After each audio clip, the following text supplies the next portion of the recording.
Hello and welcome back to Platypus Scotsman. Glad you could join me. If this is your first time, welcome, and hope you enjoy this tutorial, and maybe you'll enjoy it well enough to subscribe if you haven't already. But anyway, before we get rolling, I'd like some help from you all. And one of the things I'd like help with is I want to do some cyberpunk terrain, but I'd like some input from you as far as what you might like to see or some suggestions. So if you could leave a comment below as far as like maybe if I could Google a game, a video game, or anything, a genre, or of a particular artist that has really fantastic cyberpunk pictures and things like that, I'd love the help. But anyway, let's get going into this tutorial. It's the Steampunk Refinery. It's kind of a throwback to some things I did in the past, but with a few modifications. Anyway, so let's get go. Let's go.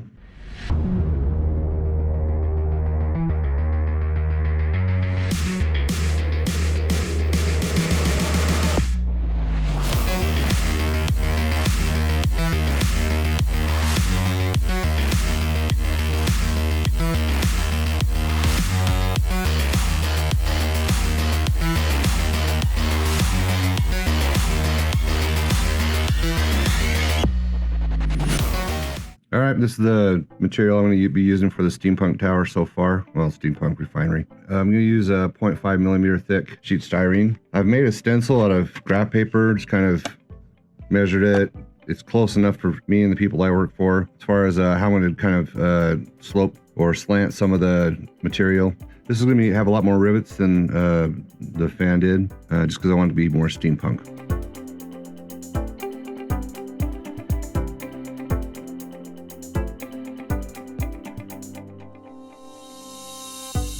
I'm going to put this one along the bottom, so I'm just going to mark this off, or actually just cut it.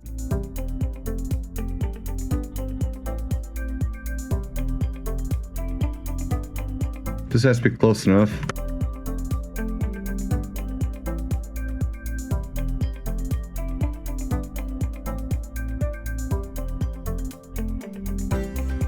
Now what I'm going to do is I'm going to put rivets in it, like I've done before. You could mark them off, but I'm just going to eyeball it.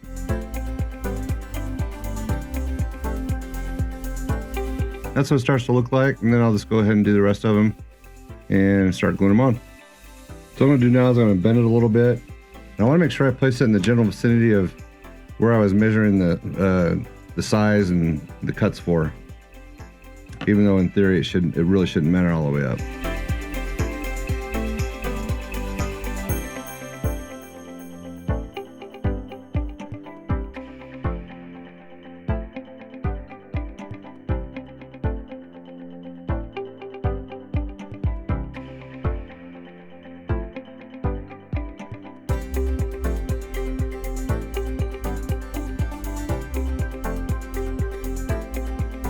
All right, so all the panels are done, and it's just kind of fun to do stuff like this where you just kind of cut some of the rivets off and bend the panel up, and there periodically you'll see some on here that have a rivet cut off, maybe, or a damaged corner, things like that.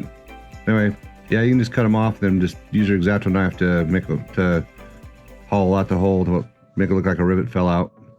So, and then also just putting panels on top of panels gives us some variety, gives it more character. Anyway, so we're out with that. Now I'm going to glue the top on.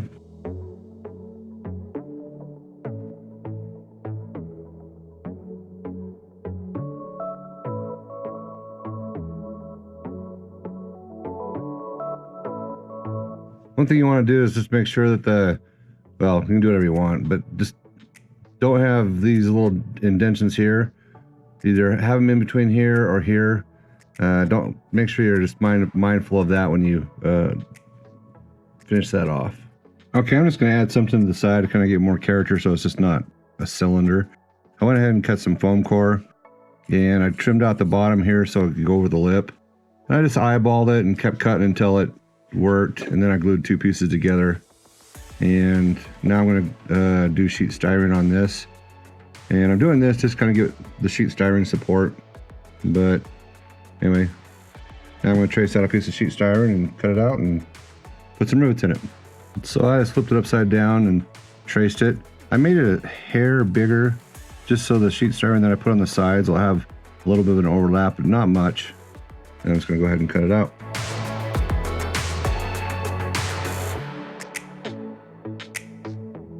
I probably should use a straight edge, but I'm not.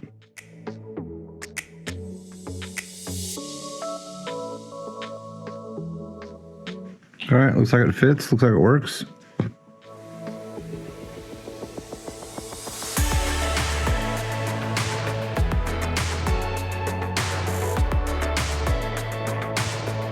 I'm gonna go ahead and glue this. I'm gonna be generous with the glue. Then if it seeps out, it just looks like a well or something, I don't know. Won't be as bad, but I'd rather have too much than not enough. All right, so I cut a piece out, put a notch in it, made sure it fit before I started cutting it, before I started putting rivets in it, and now I'm gonna glue it into place. Okay, this part's a little tricky and needs parental supervision. Don't do it if you're young or inexperienced, but this is a gigantic weight. I'm putting a weight on the end of this tubing. I have a Wagner heat gun, and I'm gonna try to bend a pipe.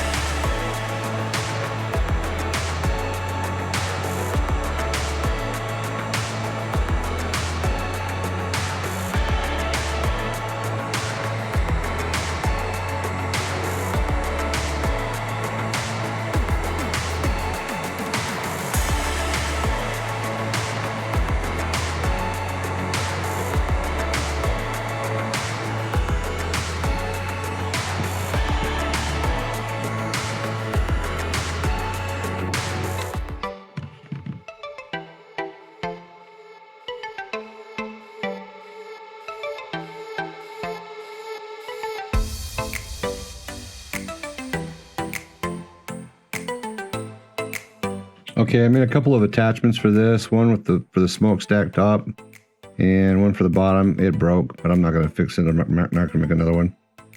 Essentially, this is just going to go like this.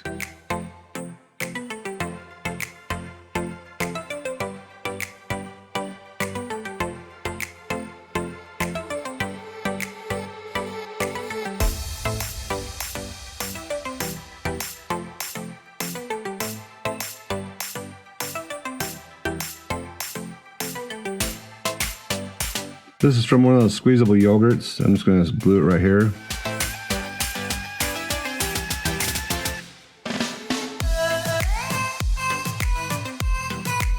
Alright, I just melted another one and bent it. And I'm just going to glue it to the side.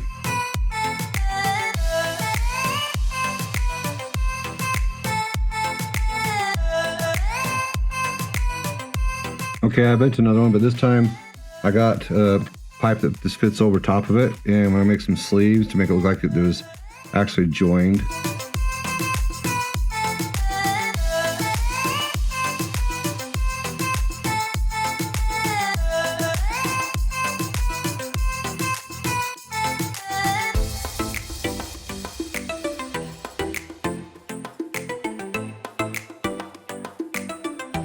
Alright, now I'm going to use some 1/8 I-beams to make some supports for these extensions that are coming off.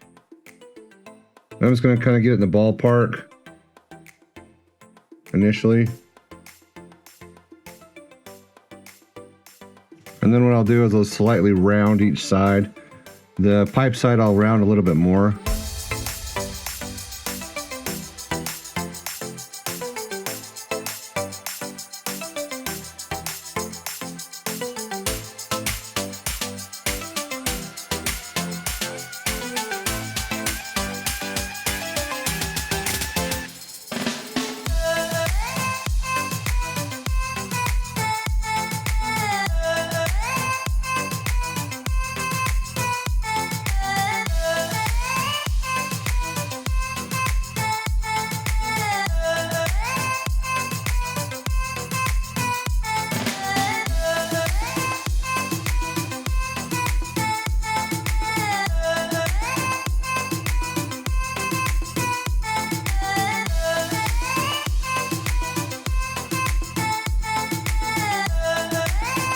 All right, I'll go ahead and do the other side. I cut some pipes, about a third of it, and glued them to the sides. And that's what I'm going to thread the piping through. And I just want it for decor, no reason. And I'm going to have them come out of this one, go into this one, or go into this one, come out of this one. Leave it up to you. I want to use solder. I don't know how to pronounce it. Solder. I grew up pronouncing it solder. Anyway, I'm going to use some of that. I've also used some 24 gauge beading wire to run through, and then I've cut a couple of more pipes and I've 45 the ends, and now I'm going to thread them up through.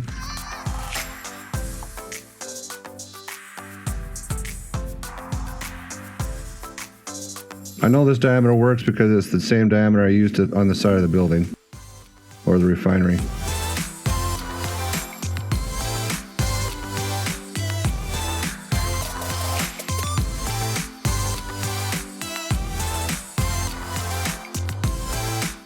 I'm going to pull the pipe up a little bit, and I'm just going to put a bunch of glue down here so as it slides in. It'll adhere, even though it's not really going to touch the walls, but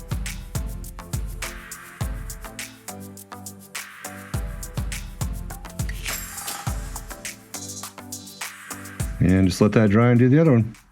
Okay, time for an explanation. This piece right here came off of this board. Just pulled it off, glued it on there, cut the little pins off the bottom. This came off of a World War II, I think 1/32 scale. I can't remember if it's a half track or what it is. This is a 1/32 scale Tiger, I believe. And I believe that's off of a Tiger as well. And that's off a Tiger, off this piece right here, off the back. Oh, some jewelry chain. That's all. I have so many bits that I've collected through the years that I just put odds and ends on them. This is one of those things you can keep going, you can keep going, you can keep going, but I'm gonna call this part done, and now I'm going to spray it. So the Refinery, I sprayed with this first, got a clear solid coating on it, and then I sprayed it with my primer, just kind of missed it, kind of take some of the tackiness off and the satin finish. Now I'm going to paint it with copper. I put a little bit of water in it just to dilute it down a little bit.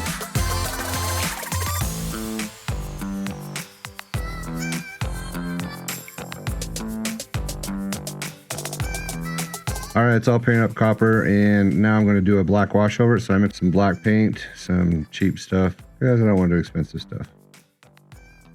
And it's way too thick. So I'll get some water on my brush.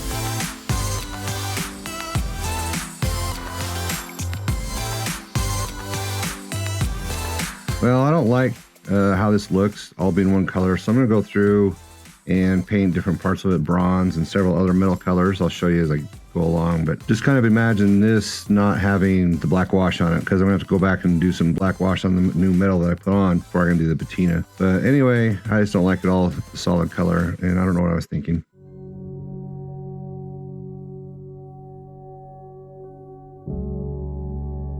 I'm gonna do Gehenna's Gold now, if that's how you say it.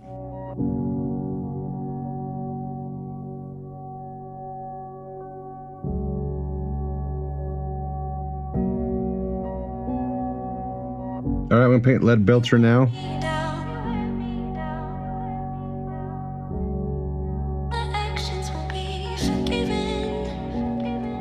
So before I do the patina, I'm gonna dry brush the various colors on. I'm gonna start with the copper and just kind of lightly go over it and see how it looks as I go.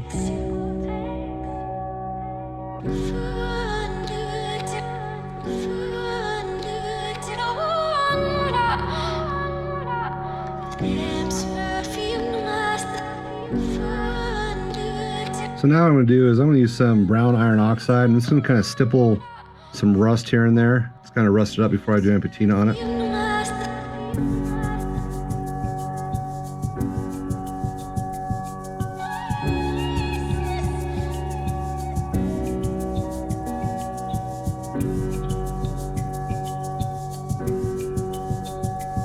All right, so now I'm going to use this oxide paint from Citadel. It's a technical paint, and I have never used it before, so let's see how this rolls. Interesting.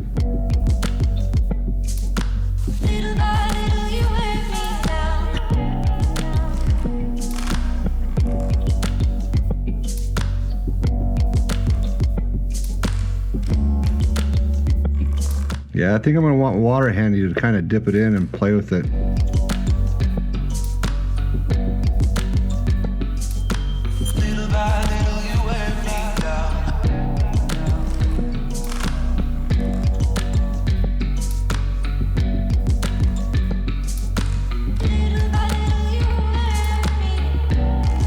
So I'm gonna paint this up and I'll get back to you. All right, for me, it's just a little bit too much patina, so I'm gonna go back and just kind of touch things up with copper a little bit. Not a lot. I'm gonna make sure when I do, I'm just gonna streak it down.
So you kind of get the idea.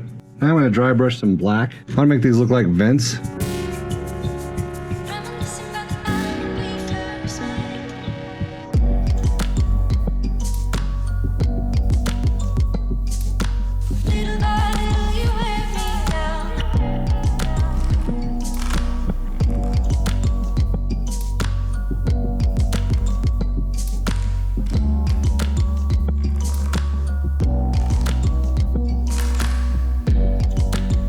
Now I'm going to paint the cables black, or the wires, or whatever the crap they are. I'm painting them black, and then I'll do some gray dry brushing on them.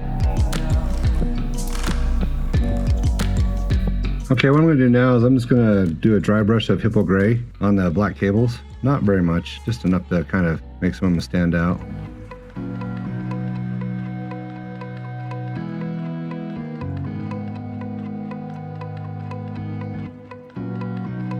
Okay, I just want to go over a few things that I did and just kind of screwing around. I went back with some gold and just kind of made some streaks, and I went back with the known oil and did this underneath here on a lot of places, and just kind of darkened some things up, like underneath here as well. And then there's some streaks, and I just noticed it right here that kind of had that patina on the outside, so I kind of exaggerated it. And then I went through and did some patina streaks here and there, like here. Made patina a little bit more here. I didn't like how much the patina initially covered everything. It just kind of bugged me. It was like a little too much. It was also really even, and so I wanted to start doing streaking. And I went back and just did the copper and gold, and then I came back with known oil, and then I came back with patina and just started streaking. I just pulled it up in some areas a little bit more, and outlined some dark areas with the patina, and just pulled this right here like it settled there, and just in right here too, where it kind of came down, just kind of settled right here. No rhyme or reason, just kind of just farting around. It's the first time I've ever really used patina on this scale. The last time I used patina was probably almost a decade ago, maybe a decade ago, I don't know. And it wasn't a formula. I had to mix it. I actually had to mix the colors, and it's something I've never really played around with.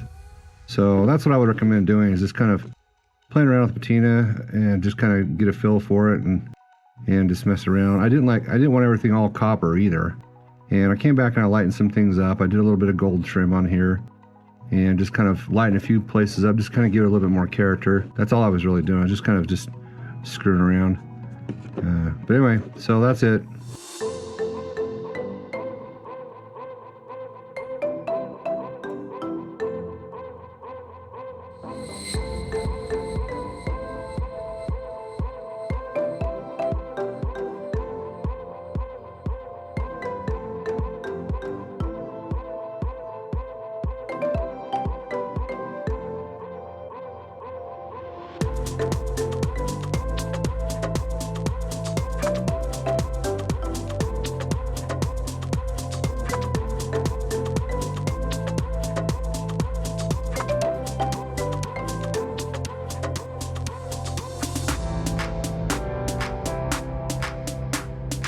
Well, that's a wrap on the Steampunk Refinery. Hope there was something you liked in it, and hope there was something you can use in your hobby. I learned a few things. It's been a while since I've done patina. The last time I did patina was on the Menoff Towers that I did for North Quarter Magazine, and all I did really on that one was streak the dome, so it was not really a big deal. And I had to come up with the formula. It wasn't something, excuse me, that was out there already. I would recommend if you use this patina to water it down a little bit, or have water handy that you can dip your brush in. That was the one thing I saw that, or noticed when I was working with it. But anyway, if you like this video and you got something out of it, hit the like button. Please leave a comment in the comment section, question, just comment, or thumbs up, whatever. If you really like it, share it. And if you're not a subscriber, hopefully this was enough to get you to subscribe to the channel. If not, maybe next time. Maybe we'll come up with something that you like, that you'll subscribe to the channel. Also, if you want to support the channel and help the channel grow, go over to Patreon and check that out. And if you want to become a patron, that'd be awesome. One thing you can be assured of, I still plan on putting out free Wednesday tutorials, no matter what. I do post sneak peeks on Patreon. That's pretty much it. We do have, oh crap, what's it called? Well, we have a private Facebook group, and then we have Discourse. Jeez, no, Discord. Discord? Tells you how much I use it right now. Anyway, we have a private Discord. Instagram. If you want to see our portfolio, go to Instagram. It's Platypus Scotsman. And we also have a Facebook, Platypus Scotsman. My mother used to always say that anyone can do art. I truly believe that. Ciao.